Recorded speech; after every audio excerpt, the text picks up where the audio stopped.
Hello दोस्तों, स्वागत है आप सभी का आपके अपने चैनल हिंदी साहित्य साधना में। आज हम लोग भीष्म साहनी की कहानी अमृतसर आ गया को पढ़ने वाले हैं। इस क्लास में हम लोग इस कहानी संबंधित महत्वपूर्ण कथन, पात्र और महत्वपूर्ण बिंदुओं को देखेंगे, जिससे आप लोग का पेपर में पूछे जाने वाला इस कहानी से एक भी प्रश्न जो है वो गलत नहीं होगा। तो चलिए क्लास को स्टार्ट करते हैं। अमृतसर आ गया कहानी का प्रकाशन 1971 ईस्वी में हुआ था और इस कहानी का प्रकाशन हुआ था हंस पत्रिका में। कहानी में आप लोग कहानी के प्रकाशन वर्ष और उनकी पत्रिकाएं जरूर याद रखेंगे। प्रकाशन वर्ष इसलिए कि कहानियां क्रम से लगाने के पेपर में आती हैं, इसलिए आपको कहानी के प्रकाशन वर्ष पता होने चाहिए और पत्रिकाएं भी अब पूछी जाने लगी। किस किस पत्रिका में प्रकाशन हुआ था कहानी का।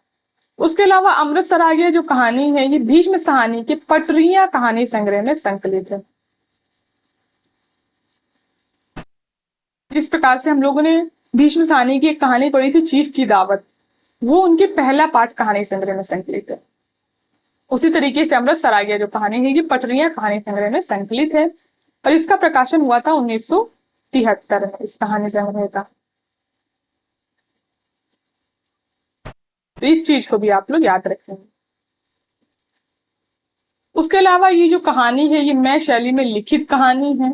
इसमें लेखक ने भारत पाक विभाजन के समय बढ़ती सांप्रदायिक नफरत, यानी कि जो भारत पाक विभाजन के दौरान जो दंगे हो रहे थे उनको एक चलती रेल के डिब्बे के अंदर घटती हुई घटनाओं के माध्यम से व्यक्त किया है कि किस तरीके से पहले जो हो ट्रेन के अंदर खुशनुमा माहौल होता, सब लोग हंसी मजाक कर रहे होते, लेकिन जैसे ही दंगों की खबर मिलती है ट्रेन के अंदर एक भय का वातावरण जो है वो छा जाता है।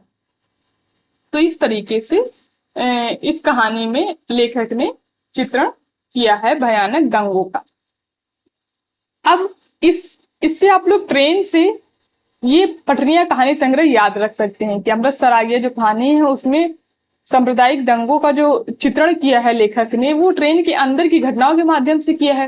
तो ट्रेन कहाँ चलती, ट्रेन चलती पटरियों पर। इससे रिलेट करके आप लोग ये कहानी संग्रह इसका याद रख सकते हैं। उसके अलावा आप लोग इसमें काफी सारे स्थानों के नाम आए हैं जो कि मैंने पहले से ही हाईलाइट कर दिया। इसको हम लोग देखते हुए चलेंगे क्योंकि पेपर में स्थानों के नाम भी पूछे जा रहे हैं और स्टेशनों के नाम भी 2-3 स्टेशनों के नाम आए हैं, इनको भी आप लोग ध्यान से देखते हुए चलेंगे। तो चलिए हम लोग इस कहानी को पढ़ना स्टार्ट करते हैं। गाड़ी के डिब्बे में बहुत मुसाफिर नहीं थे। मेरे सामने वाली सीट पर बैठे सरदार जी। तो सबसे पहले जो पात्र आया है वो है सरदार जी। देर से मुझे लाम के किस्से सुनाते रहे थे। वह लाम के दिनों में बर्मा की लड़ाई में भाग ले चुके थे और बात बात पर खिखी करके हंसते और गोरे फौजियों की खिल्ली उड़ाया करते थे, उड़ाते थे। वो लाम की किस्से जो है वो लेखक को सुनाते थे और बात बात पर खिखी करके हंसते और गोरे फौजियों की खिल्ली उड़ाते थे। किसकी खिल्ली उड़ाते थे? गोरे फौजियों की। तो लाम के दिनों में बर्मा की लड़ाई में कौन भाग ले चुका था? सरदार जी। डिब्बे में 3 पठान व्यापारी भी थे। उनमें से एक हरे रंग की पोशाक पहने ऊपर वाली बर्थ पर लेटा हुआ था। 3 पठान व्यापारी। वह आदमी बड़ा हंसमुख था और बड़ी देर से मेरे साथ वाली सीट पर बैठे दुबले बाबू के साथ उसका मजाक चल रहा था। वह दुबला बाबू पेशावर का रहने वाला जान पड़ता था।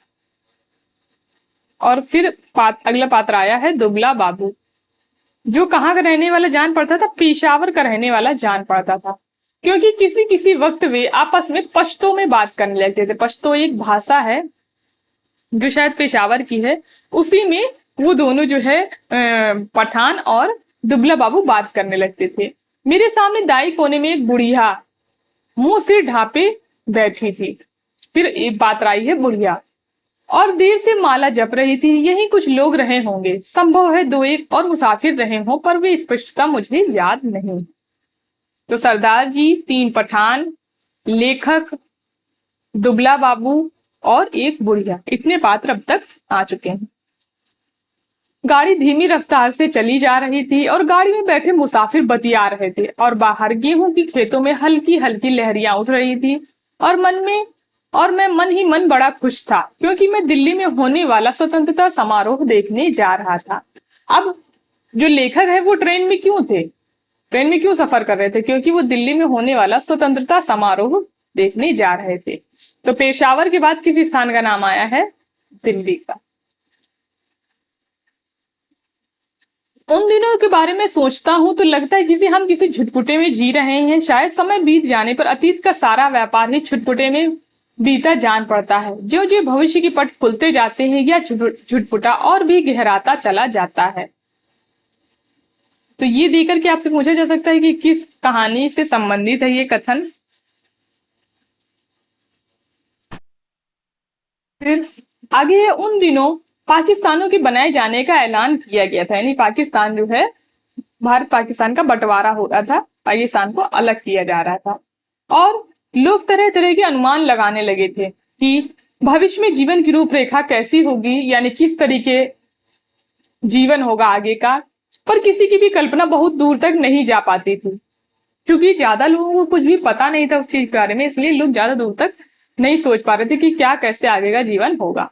मेरे सामने बैठे सरदार जी बार बार मुझसे पूछ रहे थे कि पाकिस्तान बन जाने पर जिन्ना साहब बंबई में ही रहेंगे या पाकिस्तान में जाकर बस जाएंगे। तो जिन्ना साहब का नाम आया है इस कहानी में। पूछा जा सकता है जिन्ना साहब का नाम किस कहानी में आया है? तो अमृत सरागिया कहानी में आया।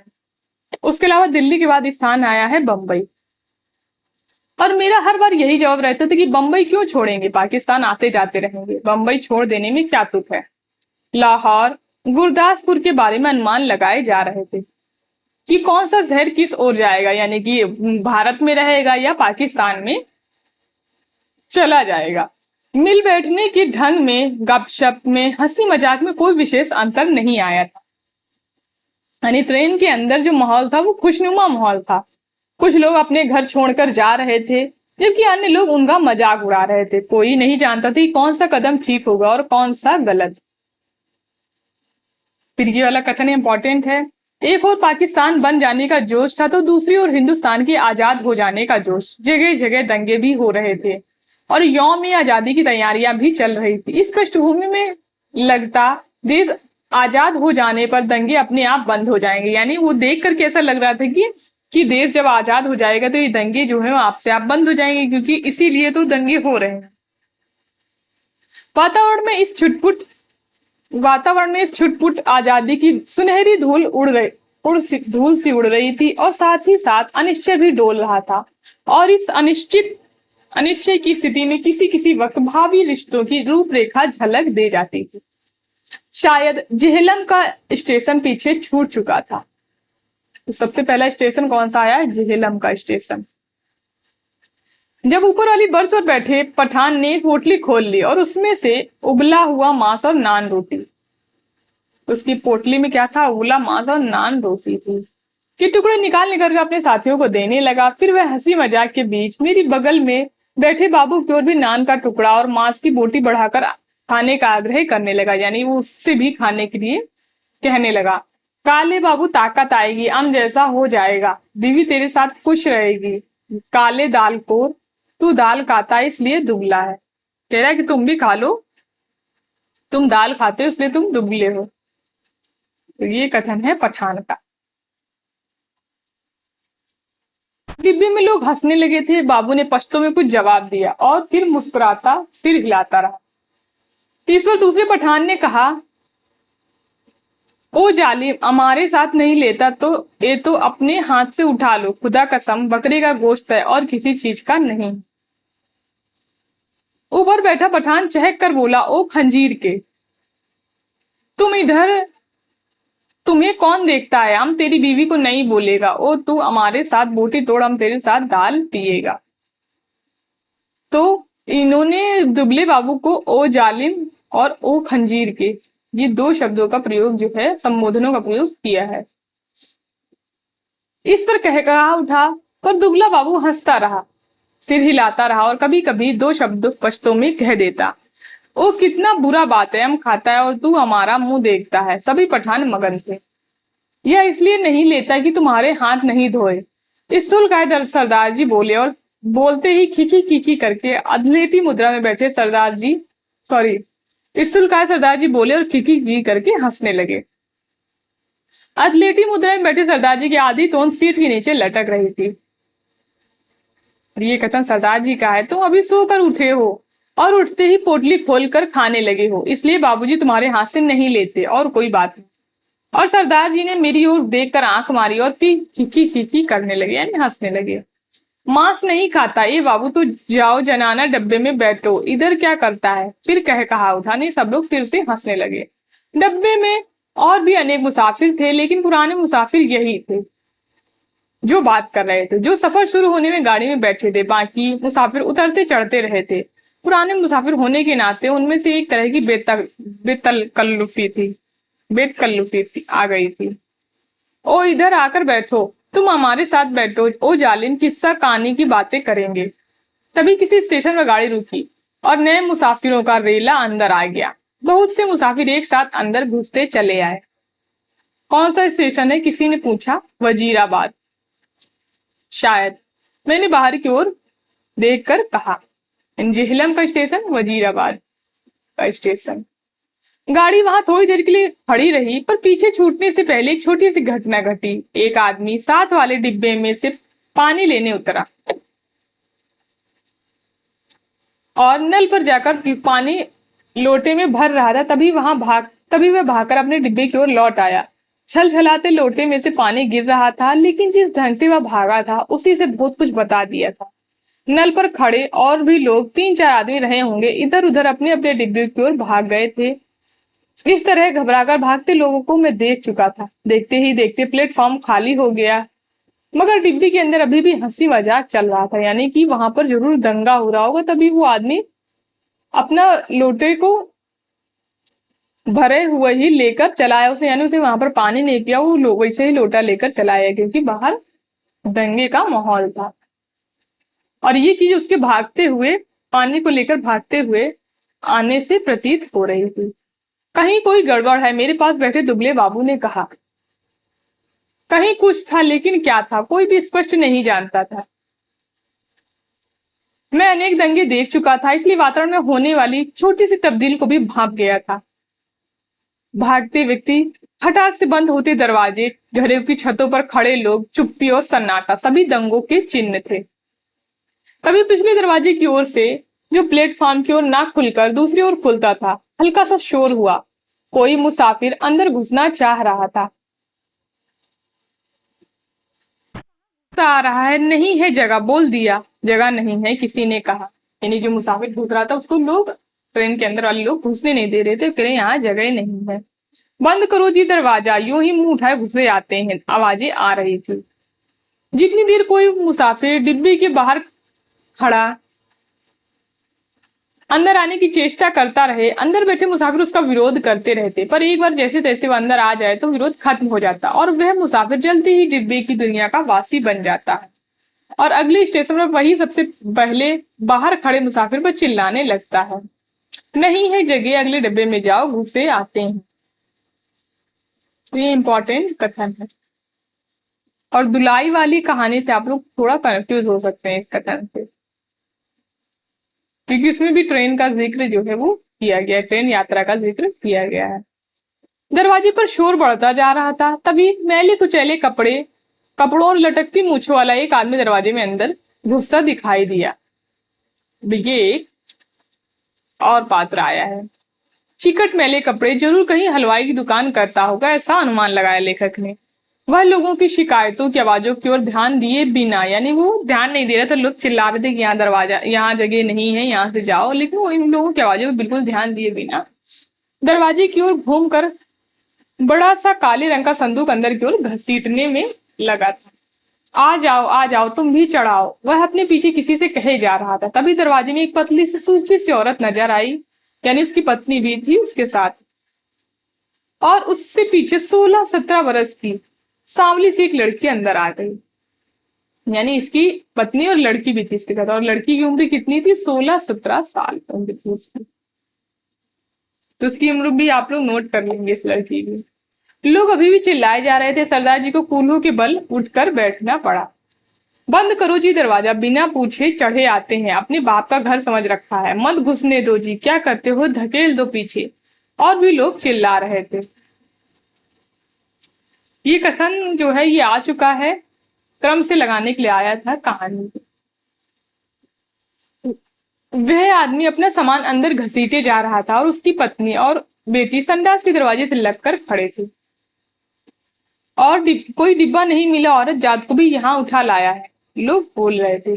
वह आदमी पसीने से तर था और हांफता हुआ सामान अंदर घसीटे जा रहा था। संदूक के बाद रस्सियों से बंधी खाट की पाटियां अंदर खींचने लगा।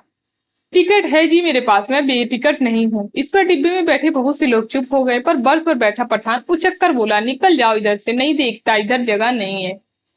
और पठान ने आओ देखा ना ताव आगे बढ़कर ऊपर से ही उस मुसाफिर की लात जमा दी। पर लात उस आदमी को न लगने की बजाय उसकी पत्नी के कलेजे में लगी और वह हाय हाय करती हुई बैठ गई। यानी वो उस मुसाफिर यानी उस आदमी के नहीं लगी, वो उसकी पत्नी के लग गई और वो हाय हाय करती हुई बैठ गई। उस आदमी के साथ उस आदमी के पास मुसाफिरों के साथ उलझने के लिए वक्त नहीं था, यानी उसका समय नहीं था कि वो उनसे उलझे, वो अपना सामान खींचने में लगा था। वह बराबर अपना सामान अंदर घसीटे जा रहा था, पर डिब्बे में मौन छा गया। खाट की पार्टियों के बाद बड़ी बड़ी गठरियां आई। इस पर ऊपर बैठे पठान की सहन क्षमता चूक गई। निकालो इसे, कौन है ये, वह चिल्लाया। इस पर दूसरे पठान ने नीचे की सीट पर बैठा था, उस आदमी का संदूक दरवाजे में से नीचे धकेल दिया, जहां लाल वर्दी वाला एक कुली जो था वो खड़ा सामान अंदर पहुंचा रहा था। ये कुली भी आया है जिसकी वर्दी जो है वो लाल रंग की। उसकी पत्नी की चोट लगने में कुछ मुसाफिर चुप हो गए थे। केवल कोने में बैठी एक बुढ़िया कलराई जा रही थी, यानी चिल्लाई जा रही थी, ए नेक वक्तों, बैठने दो, आजा बेटी तू मेरे पास आजा, जैसे तैसे सफर काट लेंगे, छोड़ो भी जालिमो, बैठने दो। तो ये बुढ़िया का कथन है। अभी आधा ही सामान अंदर आ पाया होगा जब सहसा गाड़ी सरकने लगी। छूट गया, सामान छूट गया, वह आदमी बदहवास सा होकर चिल्लाया। पिताजी सामान छूट गया। संडास के दरवाजे के पास खड़ी लड़की सिर से पांव तक कांप रही थी और चिल्लाए जा रही थी कि उन लोगों का सामान छूट गया था और ट्रेन जो है वो चलने लगी थी। उतरो उतरो, नीचे उतरो, वह आदमी हड़बड़ाकर चिल्लाया और आगे बढ़कर खाट की पाटियां और गठरियां बाहर फेंकते हुए दरवाजे का डंठरा पकड़कर नीचे उतर गया। उसके पीछे उसकी व्याकुल बेटी और उसकी पत्नी कलेजे को दोनों हाथों से दबाए हाय हाय करती हुई नीचे उतर गई। बहुत बुरा किया तुम लोगों ने, बहुत बुरा किया, बुढ़िया ऊंचा ऊंचा बोल रही थी। तुम्हारे दिल में दर्द मर गया है, छोटी सी बच्ची उसके साथ थी, बेरहमो, तुमने बहुत बुरा किया, धक्के देकर उतार दिया। तो ये भी कथन जो है ये बुढ़िया का है। बुढ़िया के कथन जो है ये आप लोग याद रखेंगे, उसके साथ सरदार जी के कथन हो सकता है पेपर में आ जाए, जिनको आप लोग याद रखेंगे। गाड़ी सूने प्लेटफॉर्म को लांघती हुई आगे बढ़ गई। डिब्बे में व्याकुल सी चुप्पी छा गई थी। बुढ़िया ने बोलना बंद कर दिया था। पठानों का विरोध कर पाने की हिम्मत उसकी नहीं हुई। तभी मेरी बगल में बैठे दुबले बाबू ने मेरे बाजू पर हाथ रखकर कहा, आग है, देखो आग लगी। मैंने उसे बताया कि देखो बाहर जो है वो आग लगी है। गाड़ी प्लेटफॉर्म छोड़कर आगे निकल आई थी और शहर पीछे छूट रहा था। तभी शहर की ओर उठते हुए धुएं के बादल और उनमें लपलपाती आग के शोले नजर आने लगे। और आग कहाँ लगी थी? शहर में आग लगी थी और धुआं वहां से उठ रहा था। आग जो है लपलपाती हुई दिखाई दे रही थी। दंगा हुआ है, स्टेशन पर भी लोग भाग रहे थे, कहीं दंगा हुआ है, यानी उस स्टेशन पर भी लोग इधर उधर भाग रहे थे। शहर में आग लगी थी, बाहर डिब्बे भर के मुसाफिरों को पता चल गई और वे लपक लपक कर खिड़कियों में से आग का दृश्य देखने लगे। ये कथन आया था और पूछा गया था कि किस कहानी से संबंधित है ये कथन। ये पेपर में पूछा जा चुका है।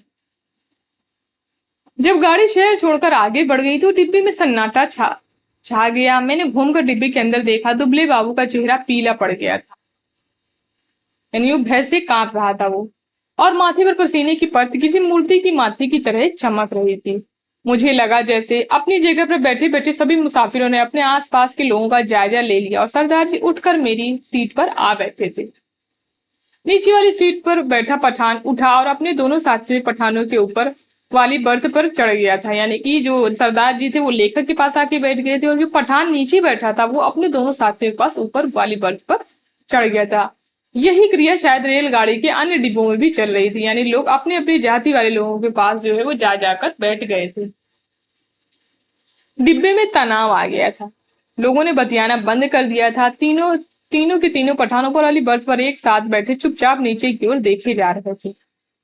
यानी डिब्बे में भी भय का माहौल जो है व्याप्त हो गया था। जहां हंसी खुशी का माहौल था वहां भय का माहौल जो है वो व्याप्त हो गया था। और किस वजह से व्याप्त हो गया था? क्योंकि बाहर जो है वो दंगी का माहौल था, इसलिए सभी सभी मुसाफिरों की आंखें पहले से ज्यादा खुली खुली, ज्यादा शंकित सी लगी थी। यही स्थिति संभवतः गाड़ी के सभी डिब्बों में व्याप्त हो रही थी। कौन सा स्टेशन था यह? डिब्बे में किसी ने पूछा। वजीराबाद, किसी ने उत्तर दिया। और ये सब जब हुआ तो वो कौन सा स्टेशन था? वजीराबाद का स्टेशन था वो। जवाब मिलने पर डिब्बे में एक और प्रतिक्रिया हुई। पठानों के मन का तनाव फौरन ढीला पड़ गया, क्योंकि वो स्टेशन जो था वो वजीराबाद था, इसलिए पठानों के मन का तनाव जो था वो ढीला पड़ गया। जबकि हिंदू सिख मुसाफिरों की चुप्पी और ज्यादा गहरी हो गई थी। तो ये पेपर में प्रश्न पूछा गया था कि किस स्टेशन के आने पर हिंदू सिख मुसाफिरों की चुप्पी जो है वो गहरी हो गई थी? तो वो स्टेशन था वजीराबाद। एक पठान ने अपनी वस्कट की जेब से नस्वार की डिबिया निकाली और नाक में नस्वार चढ़ाने लगा। अन्य पठान भी अपनी अपनी डिबिया निकालकर नस्वार चढ़ाने लगे। बुढ़िया बराबर माला जपे जा रही थी। किसी किसी वक्त उसके बुदबुदाते होंठ नजर आते, लगता उसमें कोई खोखली सी आवाज निकल रही है। यानी वो निश्चिंत हो गए थे पठान। बाकी पूरे डिब्बे में जो है वो भय का माहौल व्याप्त था। अगले स्टेशन पर जब गाड़ी रुकी तो वहां भी सन्नाटा था। कोई परिंदा तक नहीं फड़क रहा था। हाँ, एक भिश्ती, यहाँ पर भिश्ती भी आया है एक बात पर। पीठ पर पानी की मशकल लादे प्लेटफॉर्म लांग कर आया था और मुसाफिरों को पानी पिलाने लगा था। लो पानी पियो, पानी पियो, पियो पानी, पियो पानी। औरतों के डिब्बों में से औरतें और बच्चों ने अनेक हाथ बाहर निकल आए थे। बहुत मार काट हुई है, बहुत लोग मरे हैं। लगता था वह इस मार काट में अकेला पुण्य कमाने चला आया है। तो ये कथन किसके संबंध में आया है? हो सकता है ये पूछ लिया जाए, तो ये भिश्ती के संबंध में ये कथन आया है। गाड़ी सरकी तो सहसा खिड़कियों के पल्ले चढ़ाए जाने लगे। दूर दूर तक पहाड़ियों की गड़गड़ाहट, पहियों की गड़गड़ाहट के साथ खिड़कियों के पल्ले चढ़ाने की आवाज आने लगी थी। यानी गाड़ी आगे बढ़ी तो लोगों ने गाड़ियों के पल्ले, खिड़कियों के पल्ले यानी शीशे जो है वो ऊपर करने शुरू कर दिए थे। किसी अज्ञात आशंकावश दुबला बाबू मेरे पास वाली सीट से उठा और दोनों सीटों के बीच फर्श पर लेट गया।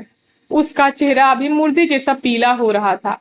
इस बर्थ पर बैठा पठान उसकी ठिठोली करने लगा, यानी उससे मजाक करने लगा। ओ बेगैरत, तुम मर्द है कि औरत? सीट पर से उठकर नीचे लेटता है तो मर्द के नाम को बदनाम करता है। वह बोल रहा था और बार बार हंसे जा रहा था। फिर वह उससे पश्तो में कुछ कहने लगा। बाबू चुप बना लेटा रहा। अन्य सभी मुसाफिर चुप थे। डिब्बे का वातावरण बोझिल बना हुआ था, यानी वहां अभी भी भय का माहौल जो है वो व्याप्त था। और शायद जो दुबला बाबू हुआ वो इसीलिए जो है सीट से उठ करके नीचे लेट गया था। शायद उसको गोलियां चलने या दंगे होने का डर था। ऐसे आदमी को आम डिब्बे में नहीं बैठने देगा। ओ बाबू, अगले स्टेशन पर उतर जाओ और जनाना डिब्बे में बैठो। मगर बाबू की हाजिर जवाबी अपने कंठ में सूख चली थी। हकला कर चुप हो रहा था, पर थोड़ी देर बाद वह अपने आप उठकर सीट पर जा बैठा और देर तक अपने कपड़ों की धूल झाड़ता रहा। वह क्यों उठकर फर्श पर लेट गया था? शायद उसे डर था कि बाहर गाड़ी पर पथराव होगा, यानी बाहर दंगे हो रहे हैं तो पथराव हो सकता है गाड़ी पर, और वो पत्थर अंदर आएंगे और लग सकते हैं, इसलिए वो वहां से नीचे लेट गया था। या गोली चलेगी, शायद इसी कारण से खिड़कियों के पल्ले जो है वो चढ़ाए जा रहे थे। कुछ भी कहना कठिन था। मुमकिन है किसी एक मुसाफिर ने किसी कारण से खिड़की का पल्ला चढ़ाया हो। उसकी देखा देखी बिना समझे धड़ाधड़ खिड़कियों के पल्ले चढ़ाए जाने लगे थे। बोझिल अनिश्चित से वातावरण में सफर कटने लगा। रात गहराने लगी थी। डिब्बे के मुसाफिर स्तब्ध और शंकित ज्यों के त्यों बैठे थे। कभी गाड़ी की रफ्तार सहसा टूटकर धीमी पड़ जाती तो लोग एक दूसरे की ओर देखने लगते थे, यानी धीमी हो जाती गाड़ी की चाल तो लोग जो है एक दूसरे को शंकित होकर के देखने लगते थे। कभी रास्ते में रुक जाती तो डिब्बे के अंदर सन्नाटा और भी गहरा हो उठता। केवल पठान निश्चिंत बैठे थे। हाँ, उन्होंने भी बतियाना छोड़ दिया था, क्योंकि उनकी बातचीत में कोई शामिल होने वाला नहीं। यानी उनसे कोई बातचीत नहीं कर रहा था।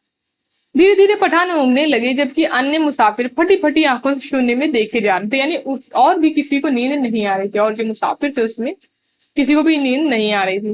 बुढ़िया मुंह सिर लपेटे टांगे सिर पर चढ़ाए बैठी बैठी सो गई थी। ऊपर वाली बर्थ पर एक पठान ने अधलेटी ही कुर्ते की जेब में से काले मनकों की एक तस्बीह निकाली और धीरे धीरे हाथ में चलाने लगा। यानी माला टाइप की थी, काले मनकों की माला जो है उसने निकाली और उसे धीरे धीरे हाथ में चलाने लगा। खिड़की के बाहर आकाश में चांद निकल आया था। चांदनी में बाहर की दुनिया और भी अनिश्चित और भी अधिक रहस्यमयी हो उठी थी। किसी किसी वक्त दूर किसी और आग के शोले नजर आते, कोई नगर जल रहा था। गाड़ी किसी वक्त चिंगारती हुई आगे बढ़ने लगती है, फिर किसी वक्त उसकी रफ्तार धीमी पड़ जाती है और मीलों तक धीमी रफ्तार से ही चलती रहती। सहसा दुबला बाबू खिड़की में से बाहर देखकर ऊंची आवाज में बोला, हरबंसपुरा निकल गया। उसकी आवाज में उत्तेजना थी, वह जैसे चीख कर बोला था। डिब्बे के लोग भी सभी लोग उसकी आवाज सुनकर चौंक गए। तो ये कथन किसका है? ये दुबले बाबू का कथन। उसी वक्त डिब्बे के अधिकांश मुसाफिरों ने मानो उसकी आवाज को सुनकर करवट ली थी। ओ बाबू, चिल्लाता क्यों है? तस्बीह वाला पठान चौंक कर बोला। इधर उतरेगा तुम, जंजीर खींचू। और खी करके हंस दिया। जाहिर है वह हरबंसपुरा की स्थिति से अथवा उसके नाम से अनभिज्ञ था, यानी उसको हरबंसपुरा की स्थिति के बारे में नहीं मालूम था। और शायद दुबला बाबू जानता था कि हरबंसपुरा में जो है वो दंगे हो रहे हैं, इसलिए वो भय के माहौल में था अभी तक। और फिर उसने देखा कि हरबंसपुरा निकल गया, इसीलिए वो इतनी तेजी से चीखा था। बाबू ने कोई उत्तर नहीं दिया, केवल सिर हिला दिया और एक आध बार पठान की ओर देखकर फिर खिड़की के बाहर झांकने लगा। डिब्बे में फिर मौन छा गया। तभी इंजन ने सीटी दी और उसकी रफ्तार जो है वो एक रफ्तार टूट गई। थोड़ी ही देर बाद खटका सा शब्द हुआ, शायद गाड़ी ने लाइन बदली थी। बाबू ने झांक कर उस दिशा में देखा जिस दिशा की ओर गाड़ी बढ़ी जा रही थी। शहर आ गया। फिर वह ऊंची आवाज में चिल्लाया, अमृतसर आ गया। फिर उसने कहा और उछल कर खड़ा हो गया और ऊपर वाली बर्थ पर लेटे पठान को संबोधित करके चिल्लाया। याद रखेंगे ये कथन दुबले बाबू का है। अबे वो पठान के बच्चे, नीचे उतर, तेरी माँ की नीचे उतर, तेरे उस पठान बनाने वाले की मैं। बाबू चिल्लाने लगा और चीख कर गालियां बकने लगा। तस्वीर वाले पठान ने करवट बदली और बाबू की ओर देखकर बोला, ओ क्या ए बाबू, हमको कुछ बोला? बाबू को उत्तेजित देखकर अन्य मुसाफिर भी उठ बैठे। नीचे उतर, तेरी मैं। हिंदू औरत को लात मारता है हरामजादे, तेरी उस। ओ बाबू, बकर नहीं करो। ओ खंजीर के, तुम गाली मत बको, हमने बोल दिया, हम तुम्हारा जबान खींच लेगा। गाली देता है मादर, बाबू चिल्लाया और उछलकर सीट पर चढ़ गया। वह सिर से पांव तक कांप रहा था। बस सरदार जी बोले, यह लड़ने की जगह नहीं है, थोड़ी देर का सफर बाकी है, आराम से बैठो। सरदार जी बीच बचाव जो है वो लोगों के बीच करने लगे। तेरी में लात ना तोड़ू तो कहना, गाड़ी तेरे बाप की है, बाबू चिल्लाया। ओ हमने क्या बोला? सभी लोग उसको निकालता था, हमने भी निकाला। ये इधर हमको गाली देता है, हम इसका जबान खींच लेगा। बुढ़िया बीच में फिर बोल उठी, वे जीण जोगियो, आराम नाल बैठो, वे रब दियो बंदो, कुछ होश करो। उसके होंठ किसी प्रेत की तरह फड़फड़ाए जा रहे थे और उनमें छीण सी फुसफुसाहट सुनाई दे रही थी। बाबू चिल्लाए जा रहा था, अपने घर में शेर बनता था, बोल तेरी में उस पठान बनाने वाले की। तभी गाड़ी अमृतसर प्लेटफॉर्म पर रुकी। प्लेटफॉर्म लोगों से खचाखच भरा था। प्लेटफॉर्म पर खड़े लोग झांक झांक कर डिब्बों के अंदर देखने लगे। बार बार एक ही सवाल पूछ रहे थे, पीछे क्या हुआ, कहाँ पर दंगा हुआ। यानी लोगों को पता था कि पीछे कहीं पर जो है दंगा हुआ है, और वही चीज लोग जो है गाड़ी के अंदर के लोगों से, ट्रेन के अंदर के लोगों से पूछ रहे थे। खचाखच भरे प्लेटफॉर्म पर शायद इसी बात की चर्चा चल रही थी कि पीछे क्या हुआ। प्लेटफॉर्म पर खड़े 2-3 खोमचे वालों पर मुसाफिर टूट पड़े। सभी को सहसा भूख और प्यास परेशान करने लगी थी। इसी दौरान 3-4 पठान हमारे डिब्बे के बाहर प्रकट हो गए और खिड़की में से झांक झांक कर अंदर देखने लगे। अपने पठान साथियों पर नजर पड़ते ही वे उनसे पश्तो में कुछ बोलने लगे। मैंने घूम कर देखा, बाबू डिब्बे में नहीं था। ना जाने कब वह डिब्बे से निकल गया था। मेरा माथा ठनका। गुस्से में वह पागल हुआ जा रहा था। ना जाने क्या कर बैठे। पर इस बीच डिब्बे के तीनों पठान अपनी अपनी गठरी उठाकर बाहर निकल गए और अपने पठान साथियों के साथ गाड़ी के अगले डिब्बे की ओर चढ़ गए। जो विभाजन पहले प्रत्येक डिब्बे में भीतर हो रहा था, अब सारी गाड़ी के स्तर पर होने लगा था। यानी जो पहले डिब्बे में व्याप्त था, जो अदला बदली लोगों की, वो अब पूरी गाड़ी में होने लगी थी। होमची वालों के इर्द गिर्द भीड़ छटने लगी थी। लोग अपने अपने डिब्बों में लौटने लगे थे। तभी सहसा एक और मुझे वह बाबू आता हुआ दिखाई दिया। उसका चेहरा अभी बहुत पीला था और माथे पर बालों की लट झूल रही थी। नजदीक पहुंचा तो मैंने देखा उसने अपने दाएं हाथ में लोहे की छड़ उठा रखी थी। जाने कहां से वह उसे मिल गई थी। डिब्बे में घुसते समय उसने छड़ को अपनी पीठ के पीछे कर दिया, यानी इसको छिपा लिया। और मेरे साथ वाली सीट पर बैठने से पहले उसने हौले से छड़ को सीट के नीचे सरका दिया। सीट पर बैठते ही उसने उसकी आंखें पठान को देख पाने के लिए ऊपर को उठी। यानी उस पठान को वो ढूंढ रहा था, शायद मारने के लिए उसको वो छड़ लेकर के आया था। पर डिब्बे में पठानों को ना पाकर वह हड़बड़ाकर चारों ओर देखने लगा। निकल गए हरामी मादर, सबके सब निकल गए। फिर वह सिर पिटाकर उठ खड़ा हुआ, चिल्लाकर बोला, तुमने उन्हें जाने क्यों दिया? तुम सब नामर्द हो, बुजदिल हो। पर गाड़ी में भीड़ बहुत थी, बहुत से नए मुसाफिर आ गए थे। किसी ने उसकी ओर विशेष ध्यान नहीं दिया, क्योंकि पुराने मुसाफिर तो थे नहीं जो कि उसकी बात को समझ पाते, और जो नए मुसाफिर थे उन्हें कुछ पता ही नहीं, तो वो क्यों ध्यान देने लगे। गाड़ी सरकने लगी थी तो वह फिर मेरी सीट पर आके बैठ गया। वह बड़ा उत्तेजित था और बराबर बड़बड़ाए जा रहा था, यानी चिल्लाए जा रहा था बराबर। धीरे धीरे हिचकोले खाती गाड़ी आगे बढ़ने लगी। डिब्बे में पुराने मुसाफिर ने भरपेट पूरियां खा ली थी और पानी पी लिया था। और उस गाड़ी उस इलाके से आगे बढ़ने लगी जहां उसके जान माल को खतरा नहीं था। नए मुसाफिर बतिया रहे थे। धीरे धीरे गाड़ी फिर समतल गति से चलने लगी। कुछ देर बाद लोग ऊहने भी लगे थे, मगर बाबू अभी भी फटी फटी आंखों से सामने की ओर देखे जा रहा था। बार बार मुझसे पूछता था कि पठान डिब्बे में से निकलकर किस ओर गए हैं। उसके सिर पर जुनून सवार था। गाड़ी की हिचकोलों में मैं ऊँघने लगा था। डिब्बे में लेट पाने के लिए जगह नहीं थी। बैठे ही बैठे नींद में मेरा सिर कभी एक ओर लुढ़क जाता, कभी दूसरी ओर को।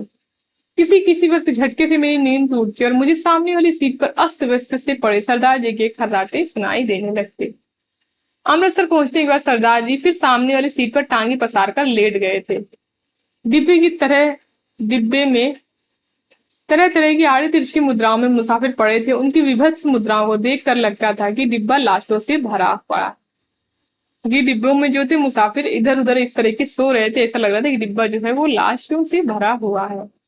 पास बैठे बाबू पर नजर पड़ी तो वह कभी खिड़की के बाहर मुंह किए ताक रहा होता, कभी दीवार पर पीठ लगाए तनकर बैठा नजर आता था। किसी किसी वक्त गाड़ी किसी स्टेशन पर रुकती तो पहियों की गड़गड़ाहट बंद होने पर निस्तब्धता सी छा जाती थी। तभी लगता जैसे प्लेटफॉर्म पर कुछ गिरा, या जैसे कोई मुसाफिर गाड़ी में उतरा और मैं झटके से उठकर बैठ जाता। इसी तरह जब एक बार मेरी नींद टूटी तो गाड़ी की रफ्तार सहसा धीमी पड़ गई थी और डिब्बे में अंधेरा था। मैंने उसी तरफ अधलेटी खिड़की में से बाहर देखा। दूर पीछे किसी और किसी स्टेशन से सिग्नल के लाल लाल कुमकुमे चमक रहे थे। स्पष्टता गाड़ी कोई स्टेशन लांग कर आई थी, पर अभी उसने रफ्तार नहीं पकड़ी थी। डिब्बे के बाहर मुझे धीमे से अस्फुट स्वर सुनाई दिए। दूर ही एक धूमिल सा काला पुंज नजर आया। नींद की खुमारी में मेरी आंखें कुछ देर तक उस पर लगी रही। फिर मैंने उसे समझ पाने का विचार जो है वो छोड़ दिया। डिब्बे के अंदर अंधेरा था, बत्तियां बुझी हुई थी क्योंकि सब लोग सो रहे थे वहां पे। लेकिन बाहर लगता था कि पांव फटने वाली, यानी सवेरा होने वाला है। मेरी पीठ पीछे डिब्बे के बाहर किसी चीज को खरोंचने की आवाज आई। यानी मेरी पीठ पीछे डिब्बे के बाहर किसी चीज को खरोंचने की आवाज आ रही थी।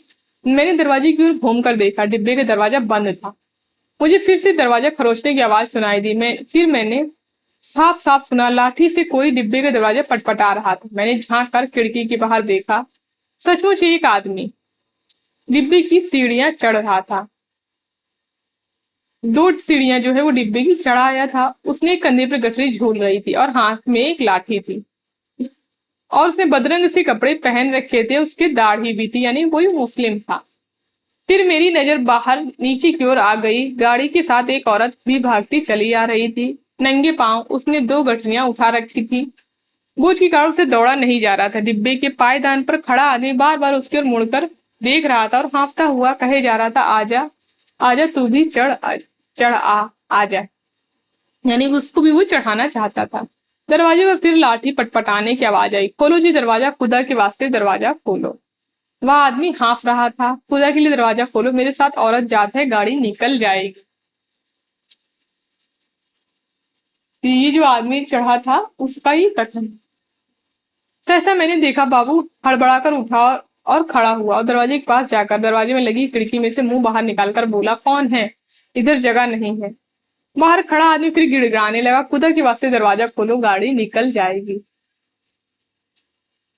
और वह आदमी खिड़की में से अपना हाथ अंदर डालकर दरवाजा खोल पाने के लिए सिटकनी टटोलने लगा। यानी जब बाबू ने दरवाजा नहीं खोला तो वो खुद से दरवाजा खोलने की कोशिश करने लगा। नहीं है जगह, बोल दिया, उतर जाओ गाड़ी पर से, बाबू चिल्लाया और उसी क्षण लपक कर दरवाजा खोल दिया।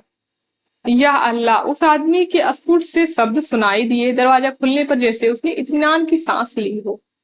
और उसी वक्त मैंने बाबू के हाथ में क्षण को चमकते हुए देखा। यानी वो जो क्षण लेकर गया था वो उसी को लिए था। एक ही भरपूर वार उसने उस मुसाफिर के सिर पर किया। मैं देखते ही डर गया और मेरी टांगे लरज गई। यानी उसने बहुत तेजी से वार जो है उसके मुसाफिर के सिर पर किया था। जैसे ही क्षण की वार से उस आदमी पर कोई असर नहीं हुआ। उसके दोनों हाथ अभी भी जोर से डंडरे को पकड़े हुए थे। कंधे पर से लटकती गठरी खिसट कर उसकी कोहनी पर आ गई थी। तभी सहसा उसके चेहरे पर लहू की दो तीन बूंदे एक साथ फूट पड़ी। मुझे उसके फूले होंठ और चमकते दांत नजर आए। वह दो एक बार या अल्लाह बुदबुदाया, फिर उसके पैर लड़खड़ा गए।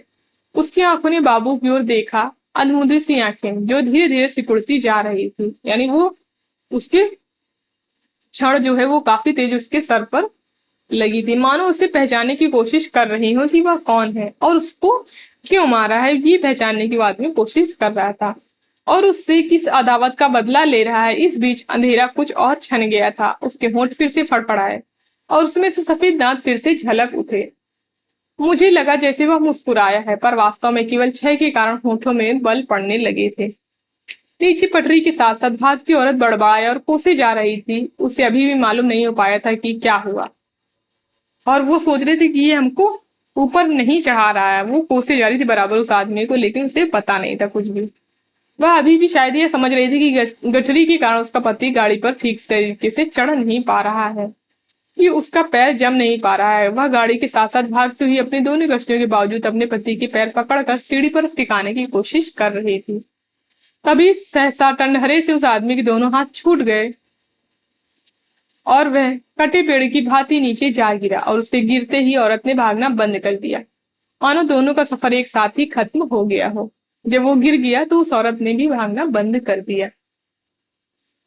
बाबू अभी मेरे निकट डिब्बे के दरवाजे खुले दरवाजे में बुत्त का बुत्त बना खड़ा था। लोहे की छड़ अभी भी उसके हाथ में थी।